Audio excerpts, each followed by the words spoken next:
ಟಿವಿ9 digital ಸ್ಪೆಷಲ್ಗೆ ಸ್ವಾಗತ. ನಾನು ಅವಿನಾಶ್ ಶಿವನ್.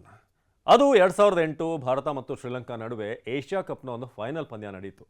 So ಅವತ್ತು ಇಂಡಿಯಾನೇ ಫೇವ್ರೇಟ್ ಆಗಿತ್ತು, ಯಾಕಂದರೆ ಇಡೀ ಎಂಟೈರ್ ನಾವು ಆ ಸೀಸನಲ್ಲಿ ಆಡಿದಂಥ ರೀತಿ, ಜೊತೆಗೆ ಹೊಸದಾಗಿ ಪ್ಲೇಯರ್ಗಳು ಬಂದರು. ಧೋನಿ, ರೋಹಿತ್ ಶರ್ಮಾ ಇವರೆಲ್ಲರೂ ಕೂಡ ಎಂಟ್ರಿ ಆಗ್ತಾ ಇತ್ತು. ಆ ಸಂದರ್ಭದಲ್ಲಿ ಅವರೆಲ್ಲ ಶೈನ್ ಆಗ್ತಿರುವಂಥ ಸಮಯ. ಆದರೆ ಅವತ್ತು ಒಬ್ಬ ಬೌಲರ್ ಇವತ್ತು ಕೂಡ ನೆನಪಿದೆ, ಅಜಂತಾ ಮೆಂಡಿಸ್ ಬರ್ತಾರೆ, 6 ವಿಕೆಟ್ ಪಡಿತಾರೆ. ಘಟಾನುಘಟಿಗಳ ವಿಕೆಟನ್ನು ಪಡೆದ್ರು ಅವತ್ತು. ಯುವರಾಜ್ ಸಿಂಗ್, ಸುರೇಶ್ ರೈನಾ, ಹಾಗೆಯೇ ಮಹೇಂದ್ರ ಸಿಂಗ್ ಧೋನಿ ಇರ್ಬೋದು, ಎಲ್ಲರ ವಿಕೆಟನ್ನು ಪಡಿತಾರೆ. ರಾಬಿನ್ ಉತ್ತಪ್ಪ ಇದ್ದರು, ರೋಹಿತ್ ಶರ್ಮಾ ಇವರೆಲ್ಲರೂ ಕೂಡ ಇದ್ದರೂ ಕೂಡ ಆರಂಭದಲ್ಲಿ ಜಯಸೂರ್ಯ 125 ರನ್ ಗಳಿಸಿ ಒಂದು ಒಳ್ಳೆ ಟೋಟಲನ್ನು ಶ್ರೀಲಂಕಾ ಗಳಿಸುತ್ತೆ. ಸೊ ಅದಾದಮೇಲೆ ನಾವು ಅದನ್ನು ಚೇಸ್ ಮಾಡ್ತೀವಿ ಅಂತಲೇ ನಮ್ಮ ಬ್ಯಾಟಿಂಗ್ ಲೈನಪ್ ಅಷ್ಟು ಅದ್ಭುತವಾಗಿತ್ತು. 8ವರೆಗೂ ಕೂಡ ಬ್ಯಾಟ್ಸ್ಮನ್ ಇದ್ದರು. ಇರ್ಫಾನ್ ಪಠಾಣ್ವರೆಗೂ ಕೂಡ ಸೆಹ್ವಾಗಿಂದ ಆರಂಭ ಆಗಿ ಬ್ಯಾಟ್ಸ್ಮನ್ ಇದ್ದರು. ಆದರೆ 6 ವಿಕೆಟ್ ಪಡೆದಂಥ ಅಜಂತಾ ಮೆಂಡಿಸ್ ಮಿಸ್ಟ್ರಿ ಸ್ಪಿನ್ನರ್ ಆಗಿ ಬರ್ತಾರೆ. ಯಾರಪ್ಪ ಆಯ್ತಾ ಮೆಂಡಿಸ್ ಅಂತ ಪ್ರಶ್ನೆ ಶುರುವಾಗುತ್ತೆ. ನಾನು ಯಾಕೆ ಅಜಂತಾ ಮೆಂಡಿಸ್ ಬಗ್ಗೆ ಮಾತನಾಡ್ತಾ ಇದ್ದೀನಿ ಅಂತಂದರೆ, ಮತ್ತೊಮ್ಮೆ ಅಂಥದ್ದೇ ಒಬ್ಬ ಬೌಲರ್ ಶ್ರೀಲಂಕಾದಲ್ಲಿ ಎಂಟ್ರಿ ಕೊಟ್ಟರು. ಅದು ನೆನ್ನೆಯ ಒನ್ ಡೇ ಮ್ಯಾಚ್ನಲ್ಲಿ. ಸೊ ಸಾಮಾನ್ಯವಾಗಿ ಇಂಡಿಯಾ ಶ್ರೀಲಂಕಾ ಅಂತ ಅಂದರೆ ಸದ್ಯಕ್ಕಿರುವಂಥ ಫಾರ್ಮ್ ಪ್ರಕಾರ, ಈಗಿರುವಂಥ ಒಂದು ಟೀಮ್ ಪ್ರಕಾರ ನಾವು ಯಾವುದೇ ದಿನ ಶ್ರೀಲಂಕಾನ ಬೀಟ್ ಮಾಡ್ಬೋದು ಅಂತ ಒಂದು ಅದ್ಭುತವಾದಂಥ ಟೀಮ್ ಇದೆ, ಚಾಂಪಿಯನ್ ಪ್ಲೇಯರ್ಸ್ ಇದ್ದಾರೆ. ಆದರೆ ಶ್ರೀಲಂಕಾದ T20 ಸರಣಿಲಿ ಏನಾಯಿತು, ಒನ್ ಡೇಲಿ ಏನಾಗ್ತಿದೆ, ಕಂಪ್ಲೀಟಾಗಿ ಕಾಂಟ್ರಾಸ್ಟನ್ನು ನೋಡ್ತಾ ಇದ್ದೀವಿ. ಯಾಕಂದರೆ ಟಾಸ್ ಏನೇ ಆದರೂ ಕೂಡ ಸ್ಟಾರ್ಟ್ ಮಾಡುವಂಥ ಬ್ಯಾಟಿಂಗ್ ಯಾರು ಸ್ಟಾರ್ಟ್ ಮಾಡ್ತಾರೆ, ಫಸ್ಟ್ ಬ್ಯಾಟ್ ಮಾಡ್ತಾರೆ, ಅವ್ರು ಯಾರೂ ಕೂಡ ದೊಡ್ಡ ಸ್ಕೋರನ್ನು, ಅಂದರೆ 2 ಮ್ಯಾಚ್ನಲ್ಲೂ ಕೂಡ ಶ್ರೀಲಂಕಾ ದೊಡ್ಡ ಸ್ಕೋರನ್ನು ಗಳಿಸಿಲ್ಲ. ಫಸ್ಟ್ ಮ್ಯಾಚಲ್ಲಿ 230, ಈಗ 240 ನೆನ್ನೆ ಮ್ಯಾಚಲ್ಲಿ 10 ರನ್ ಜಾಸ್ತಿ ಹೊಡೆದ್ರು. ಆದರೆ ಬೌಲಿಂಗ್ನಲ್ಲಿ ಶ್ರೀಲಂಕಾ ಮಾಡಿದಂಥ ಕಂಬ್ಯಾಕ್ ಇದೆಯಲ್ಲ, ನಿಜಕ್ಕೂ ಅದ್ಭುತ. ಅದರಲ್ಲೂ ಹಸರಂಗ ಇಂಜುರಿ ಆದಮೇಲೆ ಅವರ ರಿಪ್ಲೇಸ್ಮೆಂಟ್ ಆಗಿ ಬಂದಂಥ ಜೆಫ್ರಿ ವ್ಯಾಂಡರ್ಸೆ ನೆನ್ನೆ ಕಮಾಲ್ ಮಾಡಿದರು. ಅದು ಕೂಡ ಅವರು ಒಂದೊಂದು ವಿಕೆಟನ್ನು ಪಡೆದಿದ್ದು ಕೂಡ ಯಾರು ವಿಕೆಟ್, ರೋಹಿತ್ ಶರ್ಮಾ ವಿಕೆಟ್ ಪಡೀತಾರೆ, KL ರಾಹುಲ್, ವಿರಾಟ್ ಕೊಹ್ಲಿ, ಶಿವಮ್ ದುಬೆ, ಶುಭ್ಮಾನ್ ಗಿಲ್, ಶ್ರೇಯಸ್ ಅಯ್ಯರ್, ನಮ್ಮ 6 ಟಾಪ್ ಆರ್ಡರ್ ಬ್ಯಾಟ್ಸ್ಮನ್ ಇದ್ದಾರಲ್ಲ, ಎಲ್ಲರೂ ಕೂಡ ಅವರು ವಿಕೆಟನ್ನು ಪಡೆಯೋ ಮೂಲಕ 8 ವರ್ಷದ ಹಿಂದೆ ಡೆಬ್ಯೂ ಮಾಡಿರೋದು. 2015ರಲ್ಲಿ ಆಲ್ಮೋಸ್ಟ್ ಅವರು ಡೆಬ್ಯೂ ಮಾಡಿರೋದು. ಸೊ ಅದಾದಮೇಲೆ ಈಗ ಮತ್ತೆ ಆಗಾಗ ಚಾನ್ಸ್ ಸಿಗ್ತಾ ಇತ್ತು. ಹಸರಂಗಾಗಿ ಇಂಜುರಿ ಆಯಿತು ಅಂತ ವ್ಯಾಂಡರ್ಸೆ ಬರ್ತಾರೆ. ಅದ್ಭುತವಾದಂಥ ಪರ್ಫಾರ್ಮೆನ್ಸ್, ಫೀಲ್ಡಿಂಗಲ್ಲೂ ಕೂಡ ಅದ್ಭುತವಾಗಿತ್ತು ಶ್ರೀಲಂಕಾ ಅವರ ಒಂದು ಕಮಿಟ್ಮೆಂಟ್. ಹಾಗೆಯೇ ಚರಿತ್ ಅಸಲಂಕಾ ಬಗ್ಗೆ ಕೂಡ ನಾವು ಮಾತನಾಡಬೇಕು. 3 ವಿಕೆಟನ್ನು ಪಡೀತಾರೆ. ಎಲ್ಲೊಂದು ಕಡೆ ನಮ್ಮ ಬ್ಯಾಟ್ಸ್ಮನ್ಗಳು ಔಟ್ಪ್ಲೇಡ್ ಆದರು. ಎಲ್ಲೂ ಕೂಡ ಯಾವ ಬಾಲ್, ಅದರೂ KL ರಾಹುಲ್ ಬೌಲ್ಡ್ ಆದಂಥ ರೀತಿ ಮಾತ್ರ ಯಾವ ರೀತಿ ಆಡಬೇಕು ಆ ಬಾಲನ್ನು, ಶಿವಮ್ ದುಬೆ ಅಂತೂ ಅವರ ಫುಟ್ವರ್ಕ್ ಅಂತೂ ಮರ್ತೇ ಬಿಟ್ಟಿದ್ದಾರೆ. ಸೊ ಹಾಗಾಗಿ ನನ್ನ ಬ್ಯಾಟ್ಸ್ಮನ್ಗಳ ಕಂಪ್ಲೀಟಾಗಿ ಶ್ರೀಲಂಕಾ ಬೌಲರ್ಗಳ ಮುಂದೆ ಮಂಡಿಯೂರಿದ್ರು. ಸೊ ಈಗ ಒಂದು ದೊಡ್ಡ ರೀತಿಯಾದಂಥ ಚರ್ಚೆ ಶುರುವಾಗಿರೋದು ಏನಂತಂದರೆ, ರಿಷಬ್ ಪಂತ್ ಅಂತ ಪ್ಲೇಯರ್ನ ಆಡಿಸ್ಬೇಕಾ ಏನು ಅನ್ನೋದು. ಸೊ ಇದೆಲ್ಲದರ ಜೊತೆಗೆ ನೆನ್ನೆಯ ಮ್ಯಾಚ್ನ ಒಂದು ಅನಾಲಿಸಿಸ್ ನಾವು ಮಾಡೋದಾದರೆ, 240 ಅಂತಂದಾಗ ಈಸಿಲಿ ಗೆಟ್ಟೇಬಲ್ ಅಂತ ಅನ್ಸುತ್ತೆ ನಮ್ಮ ಬ್ಯಾಟಿಂಗ್ ಲೈನಪ್. ಯಾಕಂದರೆ ನಮ್ಮ ಬ್ಯಾಟಿಂಗ್ ಲೈನಪ್ ಆಗಿದೆ. ರೋಹಿತ್ ಶರ್ಮಾಯಿಂದ ಸ್ಟಾರ್ಟ್ ಆಗಿ ಅಲ್ಲಿಂದ ವಾಷಿಂಗ್ಟನ್ ಸುಂದರ್, ಆಲ್ಮೋಸ್ಟ್ ಕುಲ್ದೀಪ್ವರೆಗೂ ಕೂಡ ಒಂದು ಬ್ಯಾಟಿಂಗ್, ಒಂದು ಹಂತಕ್ಕೆ ಕುಲ್ದೀಪ್ ಕೂಡ ಸ್ಟೇ ಆಗ್ತಾರೆ, ಕೂಡಲೇ ವಿಕೆಟನ್ನು ಕೊಡುವಂಥ ಒಬ್ಬ ಪ್ಲೇಯರ್ ಅಲ್ಲ.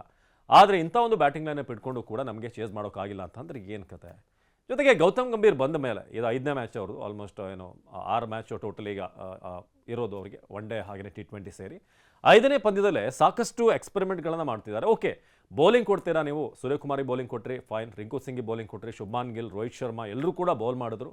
ಅದು ಅಗತ್ಯ ಇದೆ. ನಾವು ಕೂಡ ಹಿಂದಿನ ವೀಡಿಯೋದಲ್ಲಿ ಹೇಳಿದ್ವಿ, ನಾವು ಒಂದು ಚಾಂಪಿಯನ್ ಟೀಮ್ ಆಗಬೇಕಾದ್ರೆ ನಮ್ಮ ಟಾಪ್ ಆರ್ಡರ್ನಲ್ಲಿ ಒಂದು ಇಬ್ಬರಾದರೂ ಕೂಡ ಬೌಲ್ ಮಾಡಬೇಕು ಅಂತ. ಬಟ್ ಆ ಎಕ್ಸ್ಪೆರಿಮೆಂಟನ್ನು ಹೊರತುಪಡಿಸಿ ಪದೇ ಈ ಲೆಫ್ಟ್ ಹ್ಯಾಂಡರ್ ಬೇಕು ಅಂತ ಹೇಳಿ ಶ್ರೇಯಸ್ ಅಯ್ಯರ್ ಆಲ್ರೆಡಿ 4ರಲ್ಲಿ ಸೆಟ್ಲ್ ಆಗಿದ್ದಾರೆ. 5ನೇ ಕ್ರಮಾಂಕದಲ್ಲಿ KL ರಾಹುಲ್ ಅದ್ಭುತವಾದಂಥ ಪರ್ಫಾರ್ಮೆನ್ಸ್ ಕೊಟ್ಟಿದ್ದಾರೆ. ಬಟ್ ಇವನ್ ಗಂಭೀರ್ ಅಲ್ಲಿ ಶಿವಮ್ ದುಬೆನ ತರ್ತಾರೆ ಮೇಲೆ. ಗಂಭೀರ್ ಹಾಗೆಯೇ ಇವರು ಅಯ್ಯರ್ ಹಾಗೂ KL ರಾಹುಲ್ ಇಬ್ಬರನ್ನೂ ಕೂಡ 6-7ಕ್ಕೆ ಡಿಮೋಟ್ ಮಾಡ್ತಾರೆ.